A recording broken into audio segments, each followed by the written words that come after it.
de ter parado naquela hora.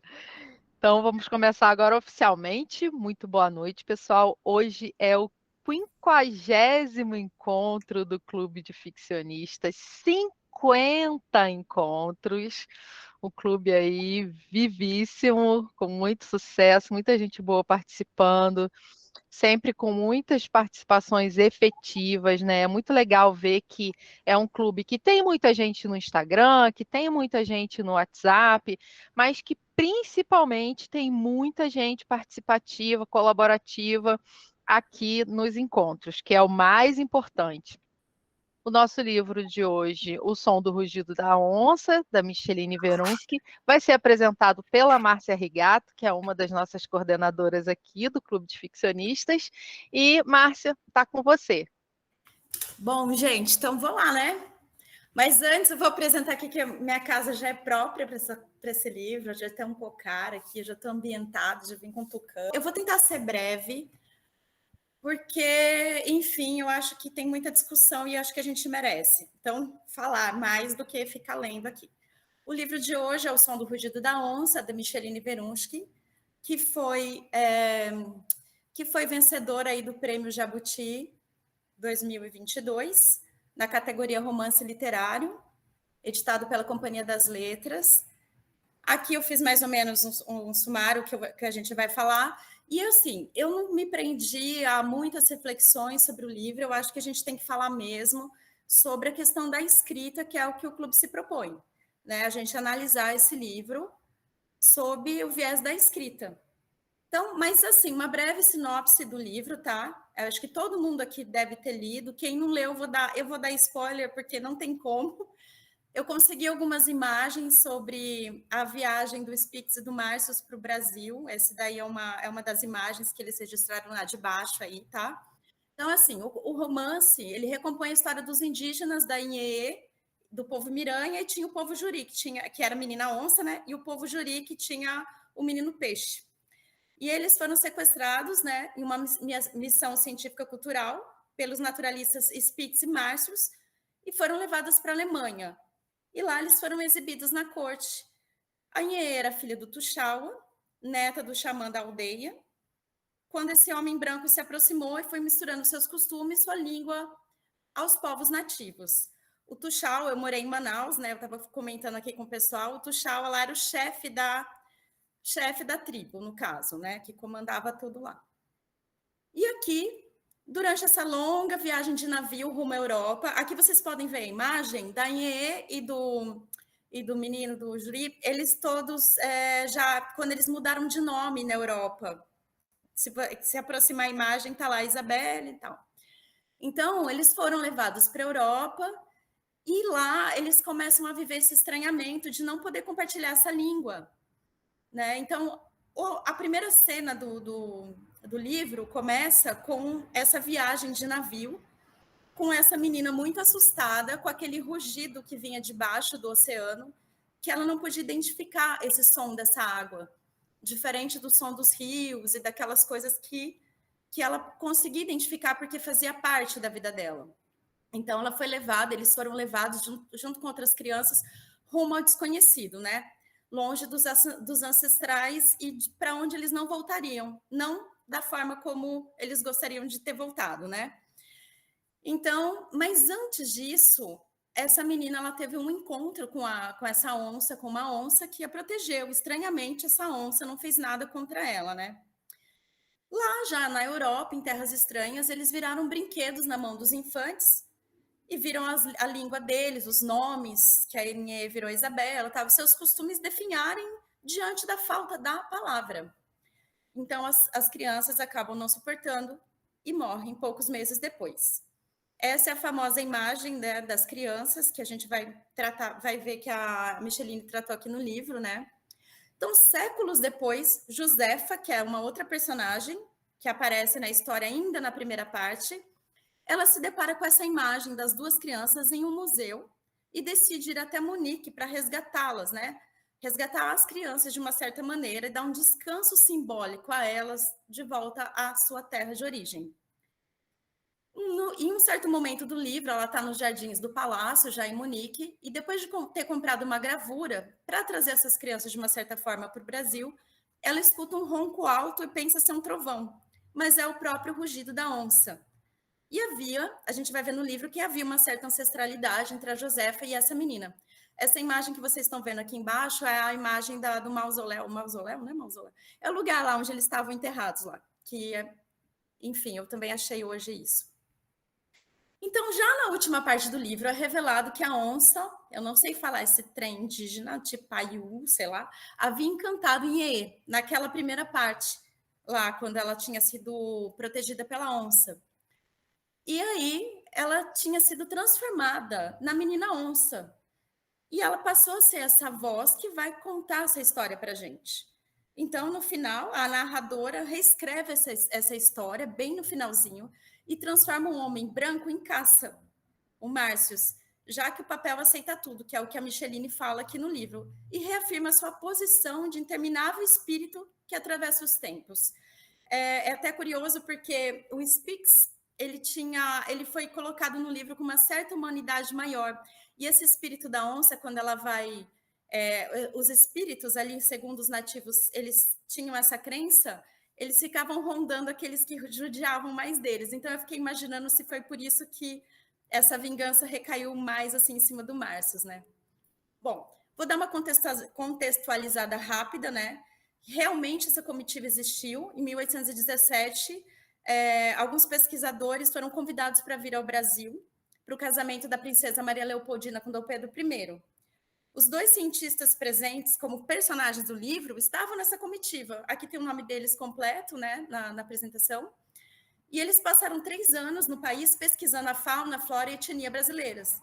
E aí foi um dos estudos mais completos. Se vocês forem buscar no Google, tem umas imagens muito bonitas feitas. E quando eles foram embora, eles levaram muitas coisas daqui, inclusive essas crianças que a Micheline, que é uma historiadora, também usou como ela ficcionalizou aqui nessa história. Agora eu vou partir para os elementos da narrativa, tá, gente?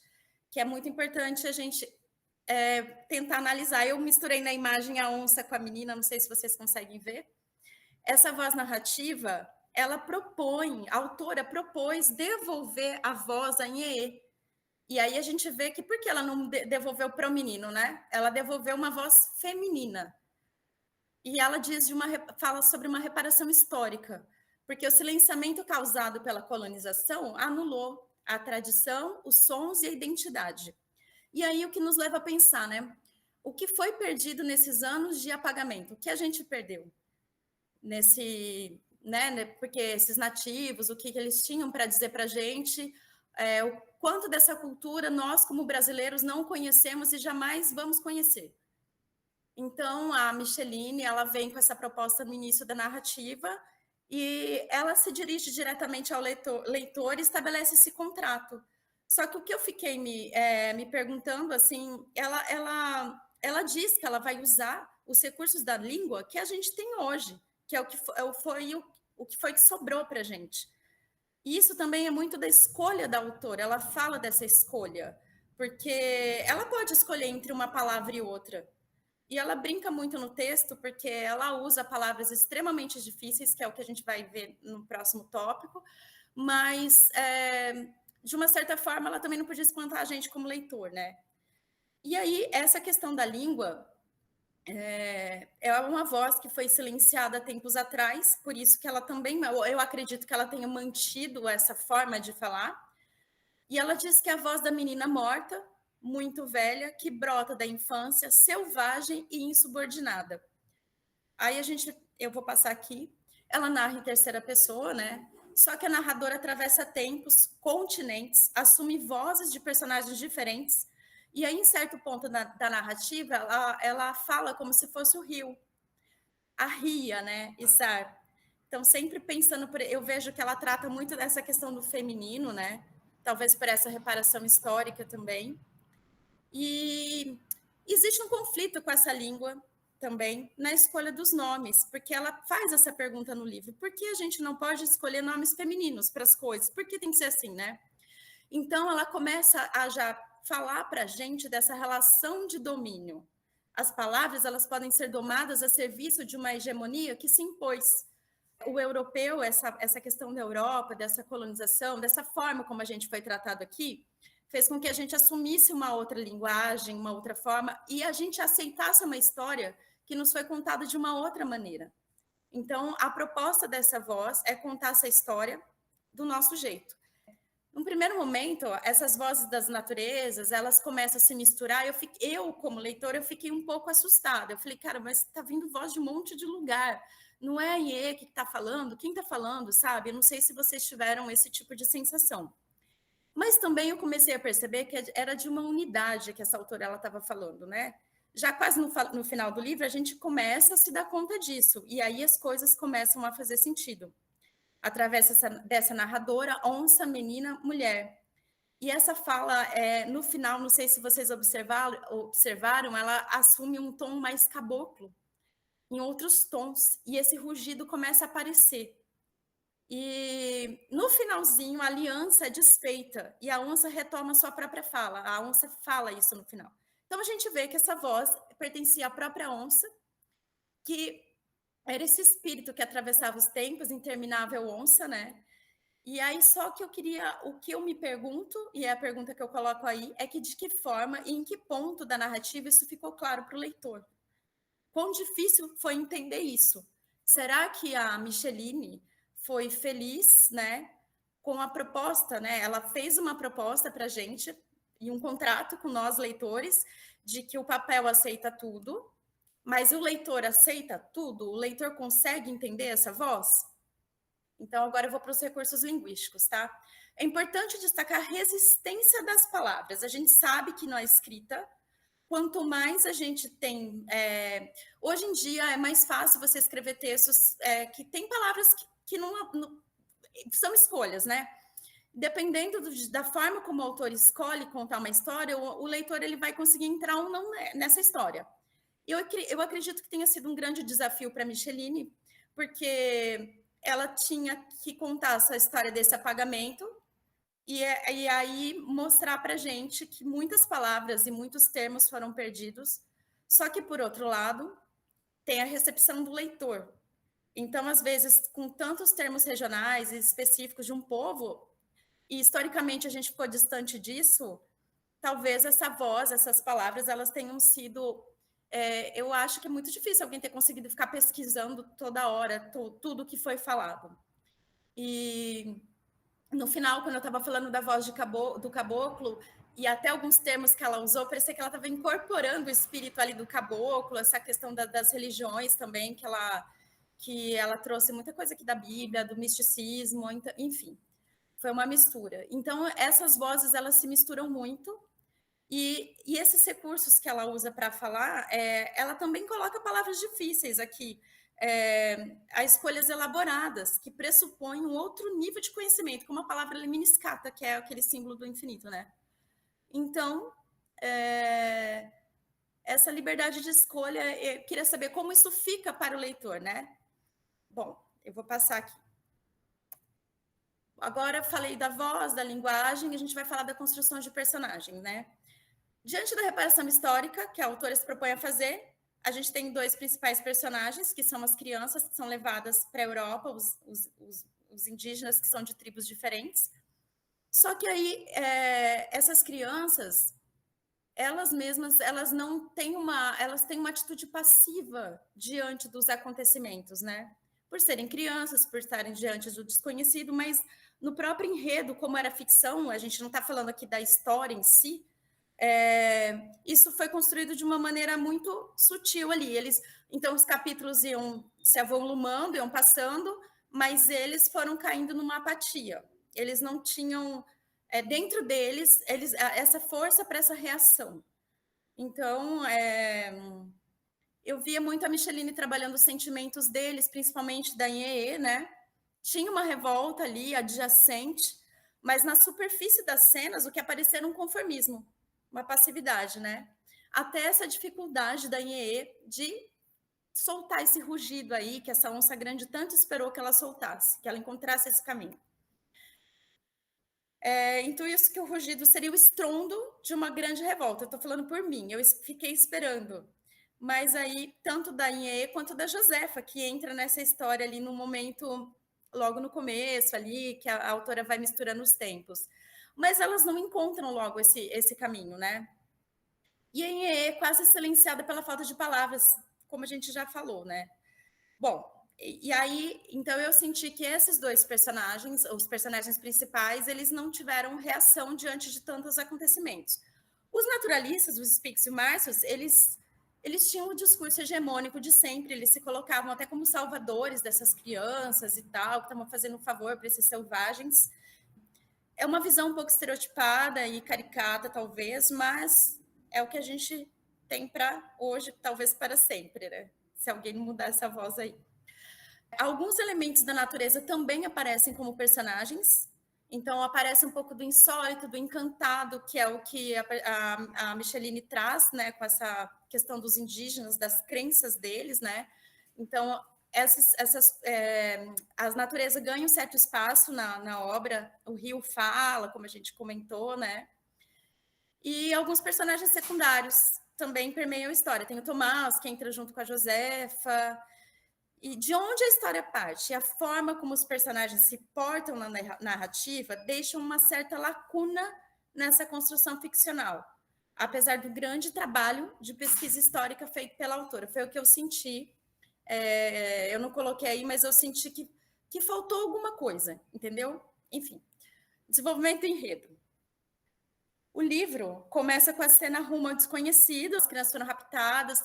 Aí eu fiquei pensando ali que tem a cena nessa época, né, que aconteceu essa visita desses naturalistas para o Brasil, que a Micheline usa muitas coisas da Bíblia que eu fiquei notando no livro, e tem toda essa questão do misticismo desses indígenas que foram levados para a Europa, que chegaram numa Alemanha onde Goethe estava acabando de escrever o mito de Fausto, e depois ela comenta isso no livro, né? Eu já vinha pensando nisso, que tudo que não era, que tudo que fugia ao que as crenças ali estipuladas, né, o que a Europa tinha estabelecido, a religião, era pagão, né?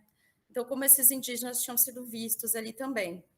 Bom, mas nem a aldeia, nem as crianças, elas reagiram a essa violência, né? E aí, ainda no Brasil, quando a autora vai falar das cenas, do enredo, ela descreve, ela faz uma descrição da cultura, dos povos Mirã e Juri, ela situa o leitor na narrativa e conta um pouco como esses caras europeus vieram e se embrenharam na selva e convenceram o Tuxal a entregar essas crianças. Mas, para mim, o grande ponto positivo do enredo é o plot twist, a revelação depois de que a história é narrada pela onça encantada, né? Tudo parece ter sido organizado pela autora, não foi nada assim jogado, não tem nada assim aleatório. Foi tudo muito bem, eu vejo uma coisa muito bem planejada por ela. Só que, por outro lado, para nós como leitores, eu senti que ficou, tipo assim, tinha muita coisa real, tem muito elemento que a Micheline teve que trabalhar com real e ficcional, e de repente podia ter dado uma recheada nesse ficcional, porque desde o início da narrativa, eu senti que essa onça ela deixou poucas pegadas, poucos rastros para a gente de que isso ia acontecer no final. Então, assim, talvez as cenas elas tenham se arrastado um pouco. Eu achei a trama um pouco assim, essa é uma opinião pessoal, tá? As cenas um pouco. A trama um pouco lenta, as coisas demoravam para se desenrolar, e quando aconteceu alguma coisa, sempre tinha essa apatia dos índios, das crianças, né? E tinha muita coisa assim aleatória acontecendo, as citações, as descrições, reflexões, episódios paralelos, como a história do menino lá que se joga na ponte e tal. E eu acho que a história ganha uma vida e uma coisa maior a partir do meio para o final, assim, já quase na terceira parte, né? E aí tem muito disso também da história se deslocando para os tempos atuais, quando a Josefa se imbui de coragem para viajar até a Alemanha, tal, e enfim. Então eu sinto que a autora ela desequilibra e desmonta a forma. Ela criou uma série de pluralidades na narrativa em vários âmbitos. Então, a gente, como leitor, a gente tem que tentar juntar essas peças, e isso pode... Ela não subestimou a gente. Isso pode não ser uma tarefa muito fácil. Eu não acho que esse livro é um livro fácil. E aí, bom, tempo, espaço e forma de contar, né? Aqui o tempo da narrativa não é linear, é um tempo cíclico. Vocês devem ter visto que a Josefa é apresentada logo ali no começo da história. Para desavisados, a gente se sente um pouco perdido, porque de repente ela está assistindo uma TV e você está na selva, de repente na Europa, mas aí a pessoa está vendo TV, quem é essa pessoa? Então, aí você tem que puxar a cordinha, enfim, né? Esse tempo cíclico, para mim, parece representar uma unidade desse espírito que não cessa, que paira sobre esses abismos históricos, sobre essa geografia imaterial. As tramas, elas se entrelaçam entre um passado selvagem, uma dominação histórica europeia e esse Brasil que está aí cheio de herança aí que a gente carrega, né? Então, a história se passa entre o século XIX, e ela começa... Essa expedição começou em 1817, ela termina em 1821, mas a história se estende... ela não começa aí, né? Na verdade, tem herança antes disso, e deixa para um futuro para a gente resolver o que a gente vai fazer.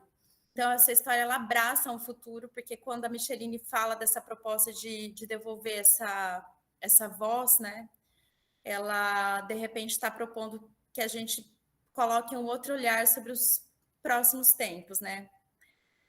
Toda história depende de quem conta e de como a gente aprende a contar. As palavras que se perderam no meio disso, a gente às vezes não vai reconhecer como nossas, né? Quando emitido, esse som da onça foi tão alto, eu vou ler porque eu achei que assim, ele distendeu a linha do tempo. E também foi ouvido por Josefa naquele mesmo jardim de onde ela o proferiu, né? Muitos anos depois.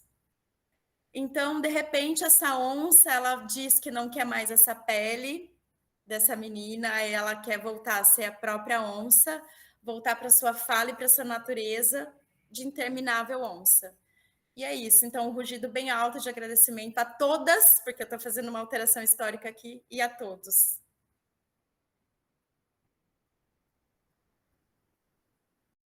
Foi ótima. E, nossa, eu estou impactada. A sua apresentação ficou maravilhosa, tanto em termos de conteúdo quanto em termos visual. Obrigada, E obrigada, você fez uma ótima apresentação. obrigada. Alberto tá aí com a mãozinha levantada. Alberto, pode falar. Eu gostei, mas eu não gostei tanto quanto depois de ter ouvido a tua apresentação. Eu queria.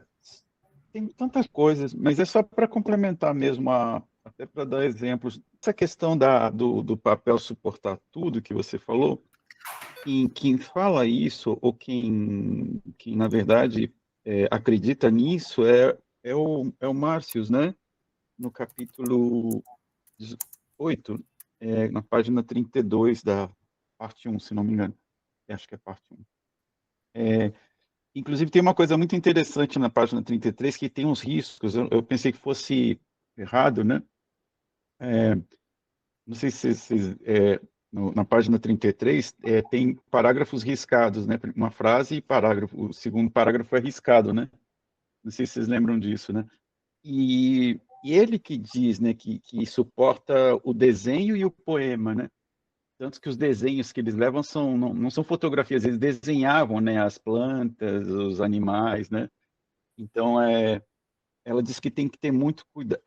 Ela não, quer dizer, o narrador, que não, a gente não tem um narrador em terceira, né, na primeira e na segunda parte, né? E o que eu acho interessante é que a Micheline, ela faz um trabalho mesmo de investigação.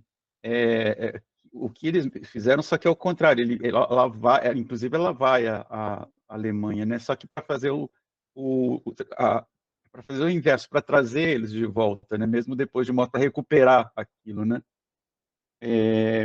E aí ela mesmo, eu acho que na primeira e na segunda parte tem essa coisa esse narrador, narradora, né? Que aqui não fica claro se é narrador e em terceira pessoa, que tateia, né? Ainda está investigando. Essa primeira e segunda partes são bastante fragmentária, assim, ela parece uma colagem, né? tem os diários do Márcio e do Spix, né? Tem os registros de tempos também diferentes, então parece uma colagem mesmo, parece um tateio ainda, um estudo, né? Mas é muito legal que ela risca, né? Na verdade, esses riscos, não sei se vocês dá para ver, não sei, vocês lembram, né? E esse risco é nas citações do Spix, né? Ou seja, ele está corrigindo, né? É um pouco o que ela faz no primeiro, esse narrador faz no primeiro e no segundo, na segunda parte. E na terceira, ela joga tudo para o alto, né? Ela assume, a narração muda, efetivamente, né? E só que dá para entender, sim, Márcia, sabe por quê? Porque tem um trecho que ela é quase didática, ela fala isso, né? A narradora, ela fala, né? Na página, eu só vou citar isso aí e passo para alguém, na página 121. E ela fala assim: começo a devolver a sua segundo capítulo dessa terceira parte, onde a onça toma a narração, né? Diz assim: começo a devolver a sua linguagem. Só que aí é uma mistura. Você está vendo? Ainda não é mas é muito curioso, porque ainda não é a onça, é a autora da primeira e segunda parte dizendo que vai devolver para a onça. Agora você conta a história. E conta a história você, a partir daqui. Diz assim: começo a devolver a sua linguagem e a recuperar a minha. Harry, preciso dos seus laços de fita, dos seus perfumes, da vidraria que se tem por preciosa para chegar na sua boca. Precisei de mascar o seu cuspo junto do meu, com tabaco e coca, para amor de contar essa história. Cuspo grosso da minha linguagem misturado no cuspo seu, fino, fino, mas por demais adocicado. Cuspo da minha língua amarga de verde. Gosto assim, prefiro. Mas tive de me obrigar em propósito de amansamento. Agora chega um momento que não tem mais precisão disso, não. Mas antes que me despeça e retome por completo a minha fala própria e natural, conto que Inhê era menina de Tipai-Uú, porque Tipai-Uú chamou um dia, aí segue, né? Mas é didático, ela diz: agora eu vou mudar, agora é você, né? Eu achei muito legal isso, assim. Ela, ela assume tanto isso que no agradecimento só isso, agora eu acabo. Que em lugar de dizer glossário, né, diz a respeito da construção da maloca, né? Que são as notas, na verdade, notas, né? E o glossário, eu acho que ela chama de outra coisa. É como se a onça fosse a pesquisadora agora, quer dizer, não diz notas, né, no final, né? Diz a respeito da construção da maloca. Aí seguem as notas. No final, agradecimentos também chama de piso de chão batido. É como se a onça ela não vai escrever notas ou agradecimentos, ela põe outra coisa, né? Achei bem legal. Boa noite, gente. Acho que depois dessa apresentação fica até mais fácil entrar, eu acho. E depois que eu vi o vídeo de vocês no YouTube, e eu até fiquei feliz porque a Luciana falou que foi na terceira ou quarta tentativa, né, que ela entrou na quarta, né? Foi na terceira. Na terceira. Por ter assistido. Porque eu fiquei assim, em vários momentos eu também fiquei com vontade de desistir, e por alguns elementos que a Márcia trouxe na apresentação, que nas duas primeiras, nas duas partes, eu senti também essa falta que a Márcia apontou na apresentação, como se o narrador tivesse aqui e eu não estivesse conhecendo a história, sabe? O personagem ficou muito assim, só em pinceladas. Às vezes ela fazia uma pincelada, mostrava uma cena rápida, mas eu também fiquei com a sensação de tá faltando aqui corpo na história e eu não tô conseguindo, e eu tô querendo sair. Aí, em outros momentos, ela apresentava a descrição do castelo, ficava uma coisa muito histórica, quase como se eu estivesse pegando um livro mesmo, né, e visse uma reportagem, alguma coisa assim do tipo. Então, nesses momentos, eu fiquei com muita vontade de sair, assim, não, vou abandonar, mas eu cheguei no fim, e aí o fim eu acho que eu gostei bastante. que é uma virada brusca, realmente, como vocês já falaram, né? Porque nos 2 terços ali você tem esse narrador meio onisciente, meio, né? E aí vira completamente, acho que muda 360 graus o livro. E uma coisa, só para acabar, uma coisa que eu gostei da, da estrutura do texto é que ela, às vezes ela faz a transição de tempo dentro do mesmo capítulo, né? Porque, às vezes, em geral, se o livro tem vários tempos narrativos, às vezes fica um capítulo num tempo, aí depois um outro você apresenta, né, um outro tempo narrativo, e ela, às vezes, desliza num parágrafo, o parágrafo seguinte já tem a Josefa, né, do nada. Bem como o Alberto falou mesmo, colagem, né? Eu achei interessante, porque até então eu não lembrava de nenhum livro que tinha feito isso. É isso. Obrigado, gente.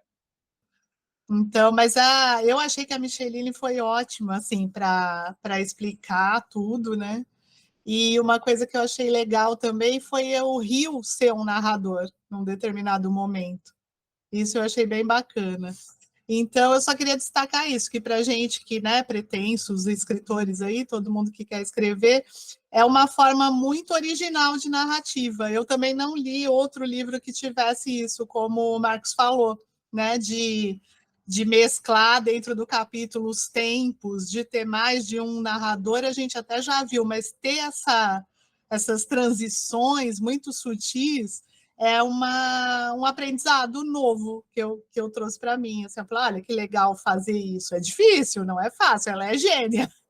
Talvez minha experiência seja um pouco diferente dos comentários que foram, né, das experiências anteriores, porque eu amei esse livro desde o primeiro, assim, desde a primeira vez que eu li. Eu reli agora, por conta do clube, eu achei ótimo, mas me chamou muita atenção o nome, então minha experiência, o título do livro, eu já quis ler, porque a experiência que eu tive já me chamou de cara desde o início pela questão do tema, que é um tema que me atrai demais, embora, obviamente, tenho que concordar com todo mundo que não é um livro fácil, você precisa parar, tem momentos que você retoma a página, você volta 2 páginas, você volta para o início do capítulo.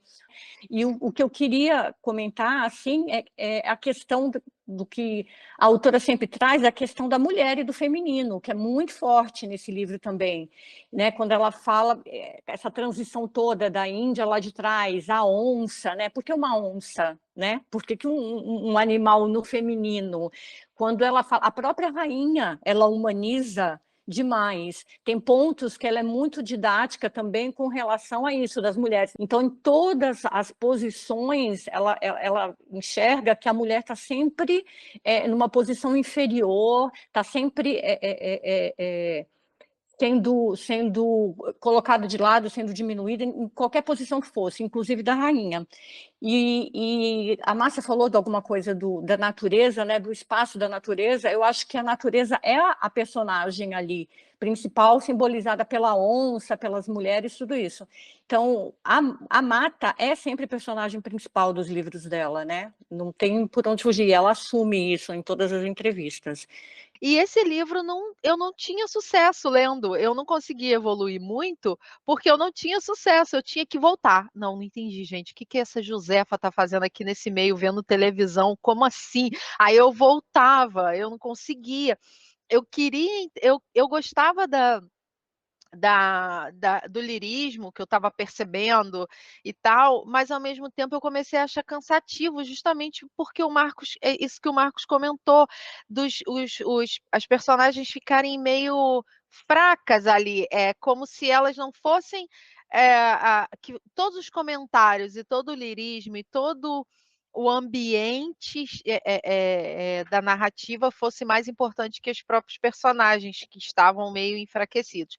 E agora, ouvindo a Márcia e todos os comentários de vocês, principalmente da Gi, porque a Gislane já tinha falado para a gente que ela era apaixonada pelo livro, e eu tinha lido, por isso que eu falei para ela passar na minha frente, porque eu queria ouvir os comentários dela também para me animar.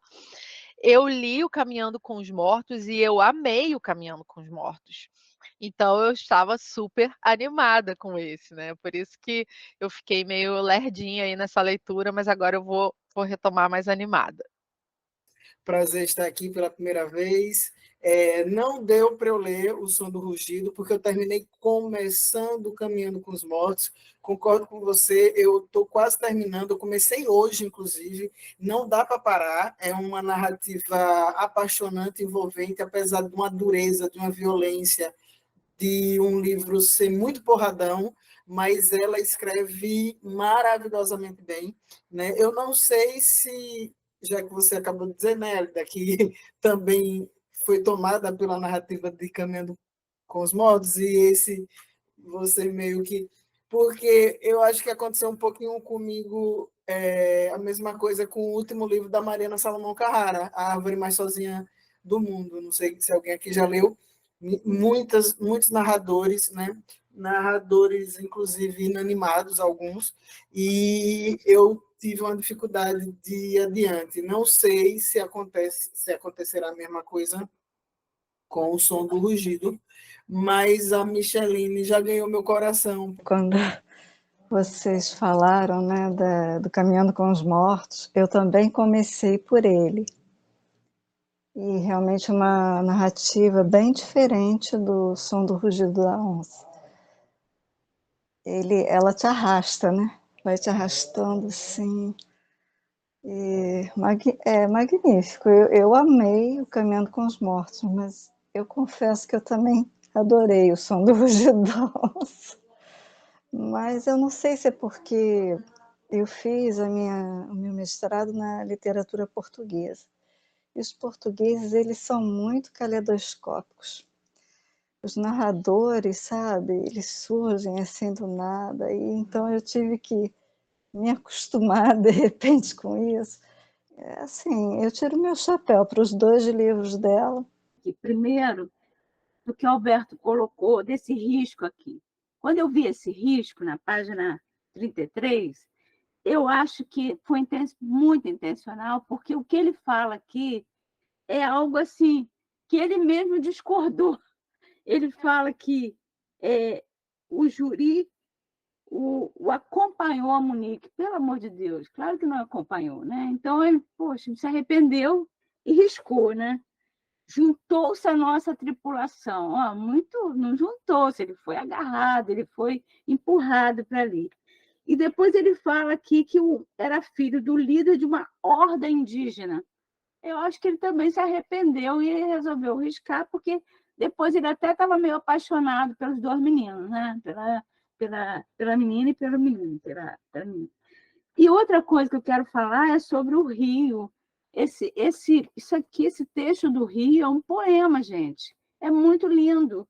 É uma poesia. Ele fala assim: o mundo é um pasto de maravilhas para quem tiver olhos de ver e alma para quê? É um rio se lamentando da agressão sofrida, né, pelos governos, pelos poderosos aí. Depois ele fala: o rei sabe, porém, que nem todo desejo que habita o coração humano floresce no mundo, neste mundo de poeira e assassinatos, de saques e contendas, o que não impede que o desejo se transforme em braços, em cordas, em toras de madeiras, em pernas distendidas, em gritos, em suor escorrendo. Então, eu achei esse texto aqui sensacional, amei. Bom, eu acho que toda análise que a gente tem que fazer sobre um livro, ela tem que partir de alguns critérios, né? A gente gosta ou desgosta de alguma obra porque ela, de alguma maneira, se coaduna com esses critérios que a gente tem ou não, né? E, assim, os critérios que, para mim, são mais importantes, eu desconfio que eu não estou exatamente sozinho nisso, pelo menos ao ler muitos outros autores também, tem a ver com a maneira como os personagens são construídos, como o enredo é construído, a voz narrativa é construída, e também a ambientação, claro, né? Para mim não interessa muito assim exatamente a intenção do autor, quer dizer, ou melhor, interessa a intenção do autor, mas mais importante é como essa intenção ela foi executada a partir desses elementos, né? Então, assim, é muito claro que, nesse livro que ela teve essa intenção de fazer uma reparação histórica, ela diz isso, né? Agora, isso aconteceu e em que medida, a partir da construção ficcional. Eu me senti muito incomodado com esse livro e eu acho que não tem a ver com dificuldade de leitura. Eu já lidei com livros muito mais difíceis e eles foram prazerosos para mim no final. Eu senti que esse livro ele tem problemas de construção. Problemas de construção de personagem, por exemplo. A Inhê, que aparentemente é a personagem mais importante, a gente sabe muito pouco dela ao final. E eu entendo que é uma questão histórica aí. A gente, de fato, sabe muito pouca coisa dela e muito menos coisas ainda sobre o menino Juri. Porém, a partir do momento em que você se propõe a resgatar a voz de alguém, faz-se necessário que você construa essa personagem para que a voz dela faça algum sentido, né? Ou pelo menos para que a história dela seja interessante. E eu não percebi isso.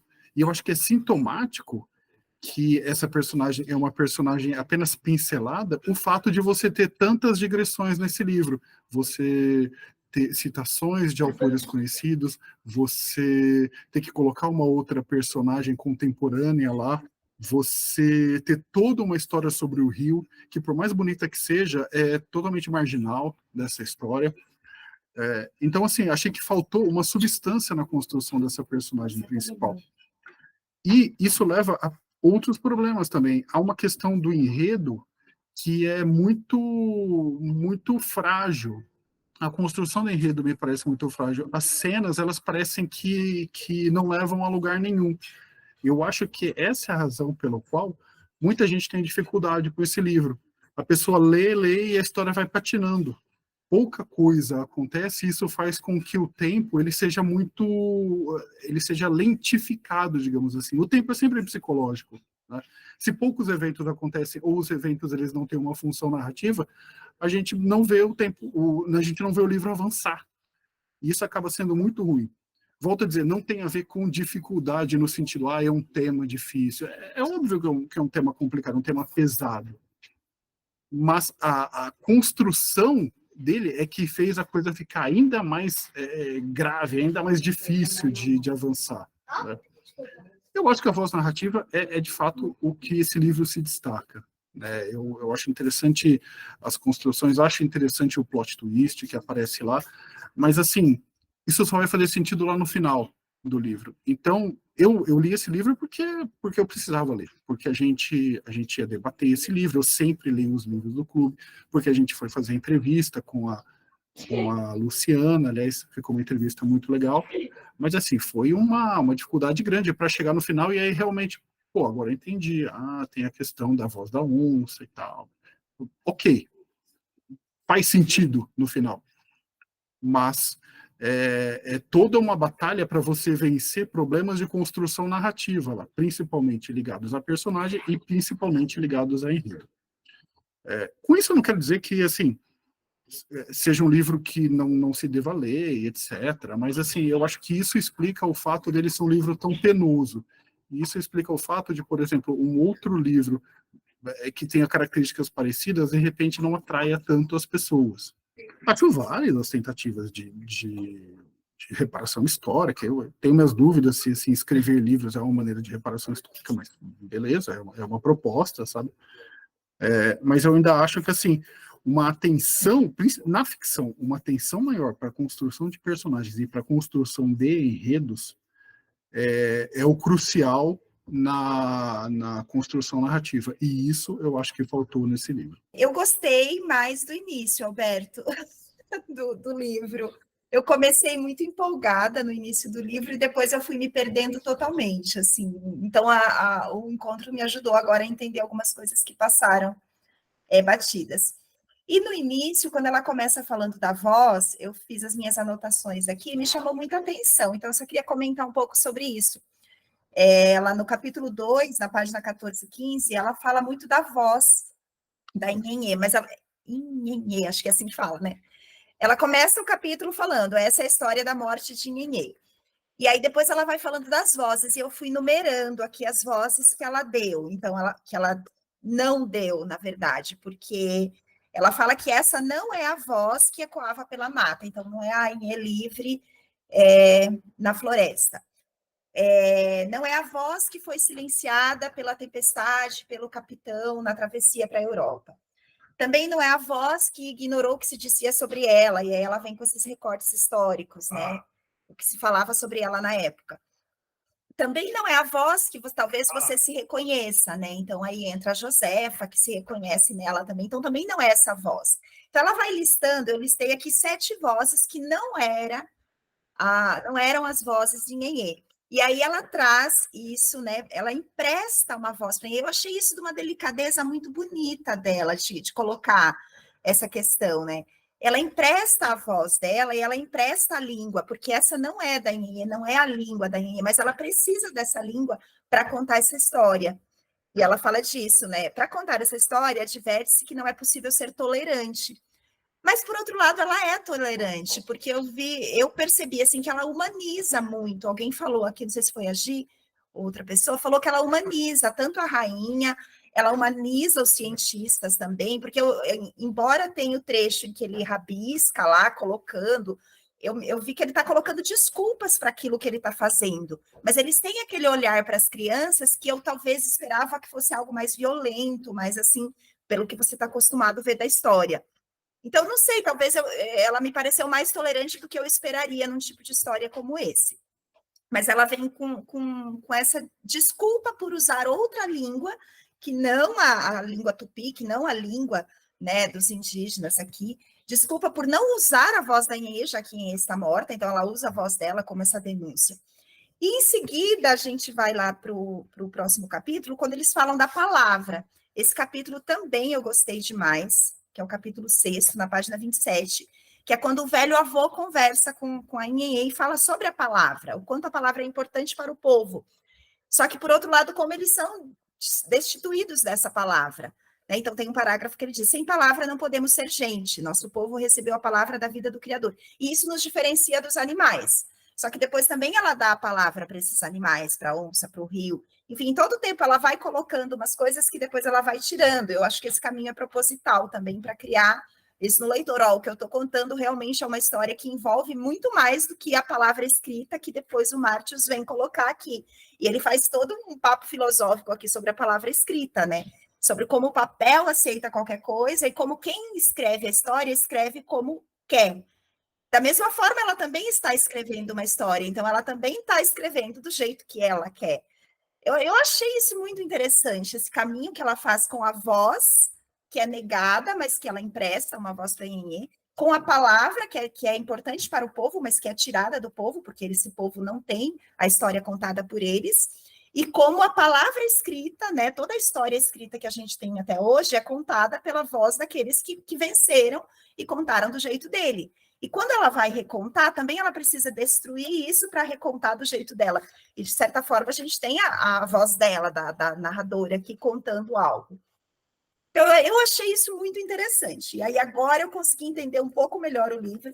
Eu também concordo com algumas construções aqui do texto que eu até fui destacando. Eu falei, acho que isso aqui poderia ser tirado, poderia ser limpo, né, nesses pontos, assim, para a história não ficar mais fácil, mas para ser algo assim que você pudesse já... Não digo de primeira, mas entrar nessa história de uma forma um pouco mais tranquila, talvez, porque para mim não foi tão tranquila assim. Mas eu gostei do resultado final, eu gostei do livro também. E eu acho que esse texto, para mim, ele foi muito mais sentimento, sabe? Eu senti durante a leitura tudo aquilo que o Fernando comentou aqui, na questão da narrativa e tal, mas eu acho que o que mais me tocou no texto dela foi sentimentos que ele traz, sabe? Da forma como ela descreve, como as crianças eram caladas, né? A questão das crianças terem sido trocadas, né? E os próprios, né, a própria aldeia, enfim, a relação que elas mantêm, né, de forma bem submissa com relação àquele outro país, aquelas pessoas que as viam como animais, né, objetos, enfim. Então, assim, enquanto historiadora, eu acho que ela conseguiu trazer algo para nós, sabe? Trazer uma parte da nossa história, da nossa origem que estava calada, que estava silenciada, invisível. Eu acho que esse livro é muito feliz nesse aspecto. Eu acho que ela, enquanto historiadora, eu acho que ela fez um trabalho muito importante, preenchendo com a veia de escritora dela. Eu acho que a autora foi muito consciente no momento de escolher as vozes narrativas, de até onde ir com o personagem, de como fazer essa construção do personagem, justamente por esse lado histórico da historiadora que ela é. E eu acho que ela conscientemente leva isso para a escrita, essa coisa de quebrar certos padrões, de ter uma escrita mais insubordinada, com essa coisa que ela faz de misturar a ficção com a história, né? Ela sempre diz isso nas entrevistas com relação às histórias e aos livros dela, né? Que ela diz que é um momento de escrever com insurgência e insubordinação. Então, acho que é muito consciente. Então, por ser muito consciente e por ela ser uma historiadora, ter a bagagem que ela tem, eu não acredito que tenha passado despercebido dela e toda a edição depois, como o Alberto botou aí, uma falha, entre aspas, na criação dos personagens. Eu não vi muito dessa forma, conhecendo o histórico dela, o que ela fala da escrita e de tudo isso, e por ter esse peso tão histórico e de denúncia e de tudo isso no livro, né? Adorei sua fala, Gisele, enquanto historiadora também, né? Que complementou bastante. Obrigada, Gislaine. Fernando. Não tem ninguém na minha frente? Ah, tá. Beleza. Não tem ninguém inscrito. Eu voltando um pouco nessa questão da construção do personagem, né? Eu acho que, assim, por mais que existam opiniões, como, por exemplo, a do Ricardo Riesers, né, que acredita que, assim, os gêneros, eles não devem ser separados, eu acho que essa separação é importante e em épocas de fake news é crucial que a gente saiba quando a gente está falando de ficção e quando a gente está falando de não ficção. A não ficção, ela tem um componente, ela tem uma forma que é extremamente séria e ela não cabe nenhum tipo de invenção, né? Por isso que, inclusive, muitas vezes o pessoal já propôs que a gente debatesse reportagem, por exemplo, aqui no clube, e eu acho que não cabe, eu acho que seria toda uma outra proposta, né?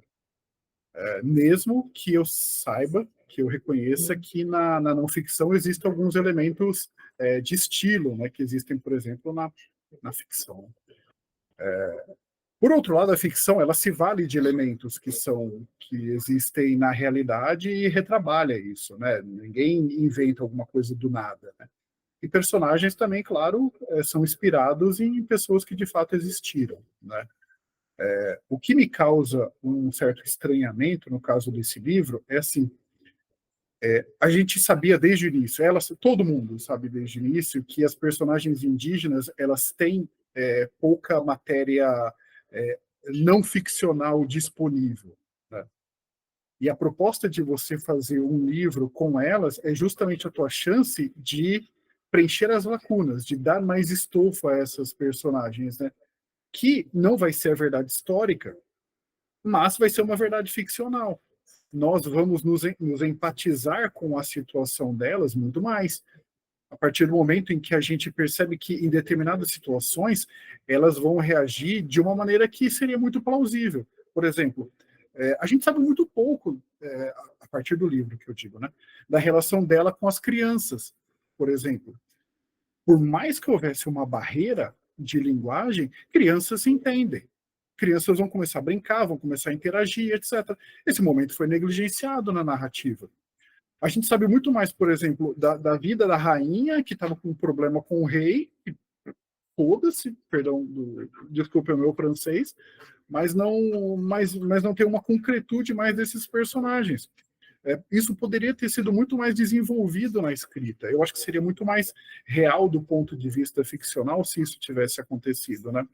Mas ela optou por outros caminhos, optou por fazer uma história do Rio. Eu até agora, por mais que seja bonito, eu não sei por que isso não é um conto separado, por que está no meio dessa narrativa. Então, eu acho assim, o fato da gente ter uma lacuna histórica não é um empecilho, é, na verdade, um motivador para que você faça uma ficção ainda mais aprofundada, que eu acho que é o que não aconteceu nesse livro. Não tira o mérito do tema a ser tratado. Acho interessante, acho um tema que precisaria ser lidado, sim. Mas reafirmo, a questão da construção do personagem, para mim, ficou muito prejudicada, e isso prejudicou também o enredo. Claro que a gente, quando vai analisar, a gente separa, né, personagem e enredo. Mas um personagem mal construído, muito frequentemente leva a um enredo mal construído, né? Personagens que não têm ação, que não têm agência, eles têm um problema muito sério em criar histórias que são interessantes. E me parece que foi o que aconteceu nesse livro, né? É isso.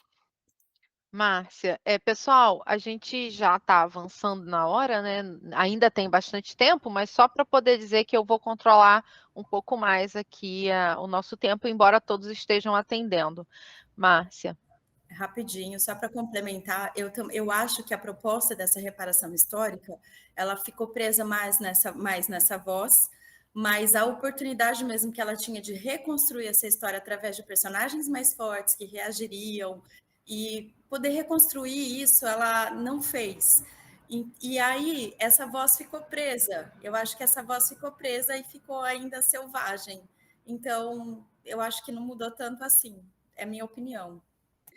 Uma coisa assim que também me incomodou no livro é a questão da linguagem, né? Quer dizer,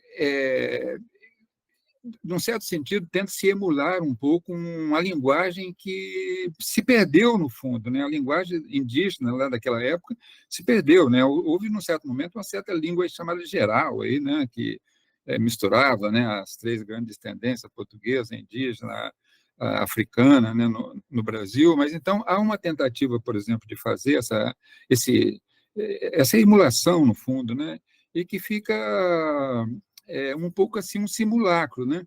Então, eu vejo, por exemplo, que quando alguns termos são trazidos à narrativa, como, por exemplo, Messê, né? Fala em Messê, né? Quer dizer, Messê, não sei se os índios falariam Messê, entendeu? Os índios, Messê vem de vossa Messê, vossa mercê, entendeu? Aquela coisa toda, né? Então, o mó barraco, por exemplo, né? Mó, por exemplo, é quase que uma gíria cabocla, né? Tipo assim. Então, eu vejo que tem uma coisa assim, por exemplo, que, no fundo, é impossível, por exemplo, de você também se comunicar com o leitor numa linguagem que pegue muito o substrato indígena, né? Mas aí cai um pouco para o substrato caboclo, né? E um pouco também, assim, com alguns laivos de Guimarães Rosa também no meio da coisa, né? Então, não me convenceu realmente esse resgate, sabe? Que, tipo assim, eu achei assim, bastante caricato até isso aí, né?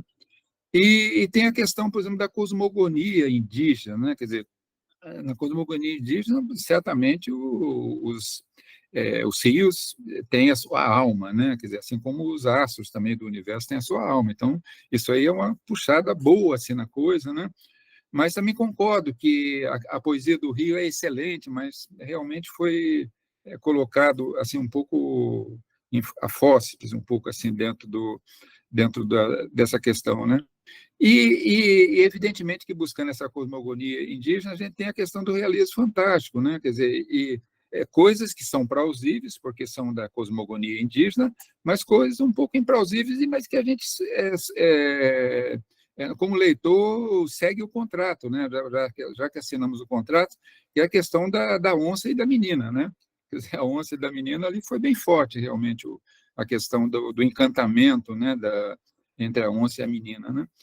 Então, só para finalizar, a questão da Josefa, né? Quer dizer, a Josefa ela é trazida, por exemplo, é trazida em tela, né? Para, de alguma maneira, mostrar o quanto nós somos devedores, né? Inclusive geneticamente, dessa cultura dos povos originários, né? Quer dizer, então, a Josefa ela entrou ali mostrar que todos nós somos indígenas, no fundo, né? Quer dizer, realmente a gente tem aí uma matriz africana, uma matriz indígena, é muito importante. Mas talvez seja porque os livros têm que ser curtos, né? Atualmente a gente vive na cultura do TikTok, né? O livro tem que ser curto, então não desenvolveu muito a personagem Josefa, né? Então a personagem Josefa ficou assim, um pouco meio de caído de paraquedas, um pouco, para justificar uma certa tese histórica, né? A tese histórica de que nós somos devedores, assim, até biologicamente, do povo originário, né? Então, é isso aí. Mas é um livro instigante. Eu gostei muito de ter lido o livro e estou gostando ainda mais das nossas discussões aqui. Estava aqui, mineiríssima que sou, ouvindo, e timidamente queria trazer isso que Celso comentou. Assim, eu estudo indígenas, e então, para mim, não houve um estranhamento com o livro, pelo contrário, porque percebo ali muito da cosmovisão indígena.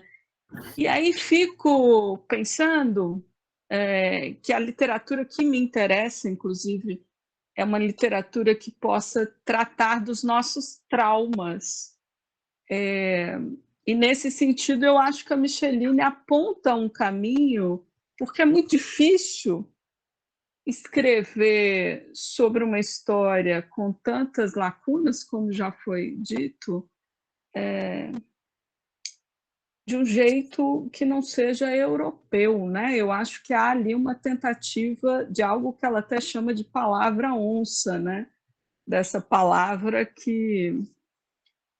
Então, assim, eu acho que Inhê é a onça, é o rio, porque isso tem na cosmovisão indígena, né? Uma inseparabilidade da vida, porque tudo já foi humano, né? O que nos identifica, inclusive, é o fato de já termos sido humanos, os animais e nós, o contrário da percepção e da forma de entender ocidental, né? Que éramos animais e alguns viraram humanos.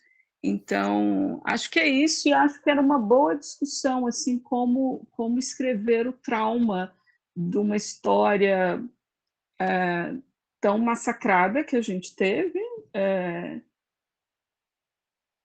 de um jeito inovador. Eu senti uma alegria muito grande com o livro, exatamente por pensar até numa outra forma de tempo, né? Então, eu acho que a Josefa, para mim, é uma personagem ali que é mais fácil de eu me identificar com ela, porque ela está aqui nesse tempo, mas que remete a um tempo que já foi e que não foi, e que não passou ainda também, né? Porque o tempo, na cosmovisão indígena, não é linear, né? Assim, e muito desse apagamento que aconteceu com essas crianças continua acontecendo, né? Então, esse tempo também não acabou.